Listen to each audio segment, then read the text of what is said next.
Bonjour, docteur Ménasri.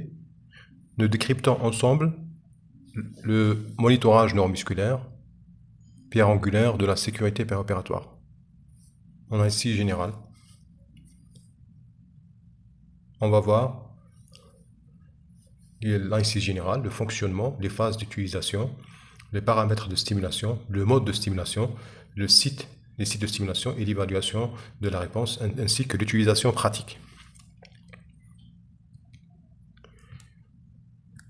Donc la relaxation musculaire est essentielle pour la chirurgie. Donc le monitorage nécessaire à cause de la variabilité interindividuelle par l'âge, nutrition et les autres médicaments, insuffisance hépatique-rénale. Il y a une variation de la sensibilité en fonction des muscles, comme représenté sur le schéma. Il y a des effets secondaires aussi de curarisation résiduelle, tels que le syndrome d'inhalation, l'insuffisance respiratoire, la dysphagie et l'anxiété. Pour le fonctionnement, la stimulation électrique des nerfs périphériques moteurs, la réponse motrice est un reflet du bloc neuromusculaire. C'est le principe du potentiel d'action, libération d'acétylcholine, contraction. Une réponse contrôle, c'est la mesure pré-curarisation, est obligatoire.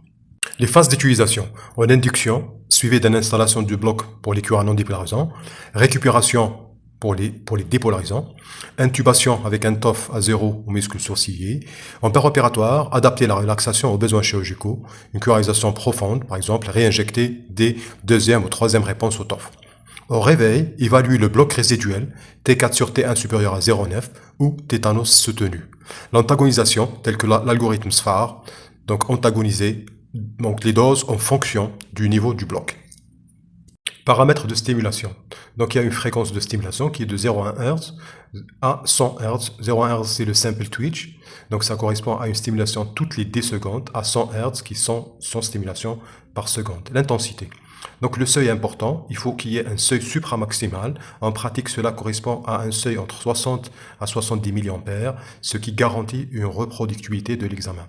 La durée c'est de 0 millisecondes avec une onde rectangulaire monophasique.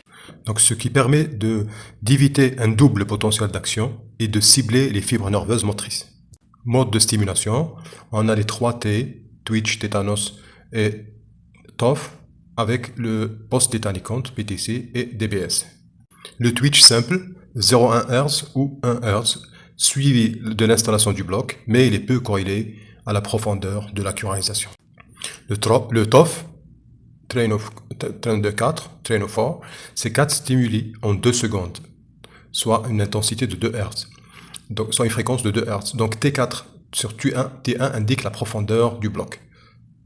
Donc c'est l'amplitude du quatrième stimulus comparé au premier. Ce rapport renseigne directement sur le degré du bloc neuromusculaire.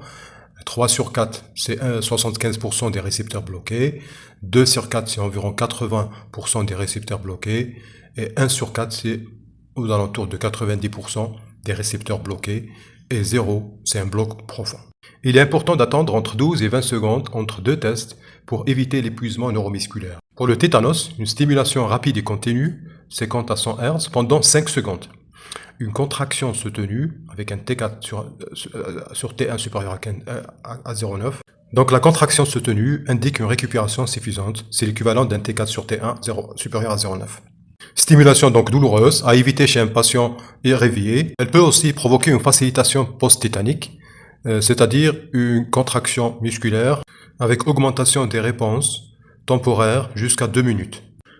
Le PTC, post-tétanicant, c'est une séquence de tétanos de 5 secondes, pause de 3 secondes, suivie de 20 twitch à 1 Hz. Donc 12 à 15 réponses indiquent une réapparition imminente sur le TOF. Inférieur à 5 réponses, c'est un bloc profond. En chirurgie robotique, par exemple, on cherche un PTC à 0. Le DBS, c'est une variante du tétanos, et il est moins douloureux et plus sensible que le tétanos.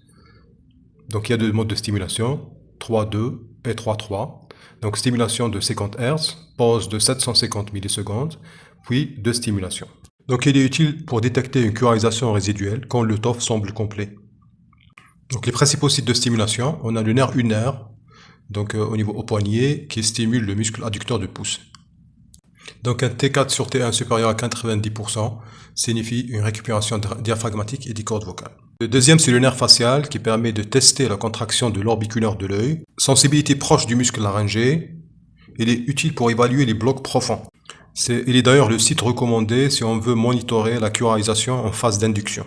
En fait, si les membres supérieurs sont inaccessibles, brûlés, traumatisme, chirurgie orthopédique, chirurgie thoracique, on peut utiliser le nerf tibial postérieur qui permet d'observer la réponse du premier orteil. Constitue une bonne alternative avec une corrélation prouvée avec l'adducteur du pouce. Une astuce pratique, certains auteurs recommandent d'utiliser une intensité réduite pour le facial, entre 40 et 50 mA du fait de la sensibilité. Un courant de sensibilité de la région orbiculaire. Évaluation de la réponse. L'accélérométrie est le gold standard. Donc, ça mesure l'accélération du pouce avec une précision de plus ou moins 5%. Donc, mesure précise de T4 sur D1, il permet de détecter les blocs résiduels invisibles à l'œil nu et réduit les complications respiratoires de l'ordre de 80%, comme prouvé dans certaines études. Donc, les méthodes visuelles ou tactiles, ils ont leurs limites. Difficulté d'évaluer un rapport T4 sur T1 entre 40 et 80%. Donc, un seuil de détection est de l'ordre de 0,4. Donc, avec un risque d'erreur de 25%. Puisque la reprise de la fonction neuromusculaire nécessite un rapport supérieur à 0,9 ou de 90%. Donc, ça cache facilement un bloc résiduel dangereux. La calibration est une étape importante et oubliée. Une calibration faible sous-estime le bloc de 30% environ. Donc en pratique, induction intubée à un TOF à 0, curarisation profonde chirurgicale réinjectée dès la réapparition de la deuxième ou troisième réponse au TOF. Donc la répétition de mesures est très importante, par exemple toutes les 15 minutes. Il faut faire attention aux faux positifs. Donc une contraction soutenue fait suspecter une stimulation musculaire directe.